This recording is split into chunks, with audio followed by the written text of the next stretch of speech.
ഇപ്പോഴത്തെ കറണ്ട് ട്രെൻഡിൽ ഞാൻ മനസ്സിലാക്കുന്ന ഒരു കാര്യം എന്ന് പറഞ്ഞാൽ, ഒരു സിനിമ എന്ന് പറയുന്നത് അതിനകത്തൊരു നല്ല കണ്ടന്റ് വേണം. ഈ പറയുന്ന ഒരു വലിയൊരു സ്റ്റാറിന്റെ ആവശ്യം ഇപ്പൊ സത്യത്തിലില്ല.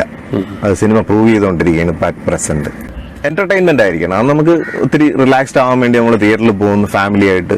ആ ഒരു എന്റർടൈൻമെന്റ് എന്ന് പറയുന്നത് നമ്മളൊരു 200 rupees മുടക്കുമ്പോൾ ഇറ്റ്സ് വേർത്ത് ആവണം. അപ്പൊ ഞാൻ പറയുന്നത്, ഞാൻ റിവ്യൂ ചെയ്യുന്നത് അങ്ങനെയാണ്. അപ്പൊ ആ ഒരു പോയിന്റ് ഓഫ് വ്യൂവിൽ നോക്കുമ്പോഴത്തേക്ക് ഒരു വലിയ ഒരു മെഗാ സ്റ്റാർ ഇങ്ങനെയുള്ള ഒരു ഇൻഫ്ലുവൻസിന്റെ ഒക്കെ കാലം ഏതാണ്ട് കഴിയാറാവുന്നു.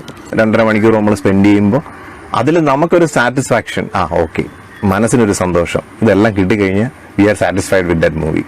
അപ്പൊ നമ്മൾ പബ്ലിസിറ്റി ആയിട്ട് നല്ല മൂവി എന്ന് പറയും. ചിലപ്പോൾ തിയേറ്ററിൽ നിന്ന് ഇറങ്ങുന്ന തന്നെ റിവ്യൂസ് വരുന്നുണ്ട്. പിന്നെ ഒരുപാട് കോണ്ടന്റ് ക്രിയേറ്റേഴ്സ് ഈ ഒരു മേഖലയിൽ റിവ്യൂസ് ചെയ്യുന്നുണ്ട്. ഇതെല്ലാം ഞാനും റിവ്യൂസ് കണ്ടിട്ടാണ് ഞാൻ മിക്കവാറും 2ാമത്തെ ദിവസമൊക്കെയാണ് സിനിമ കാണുന്നത്.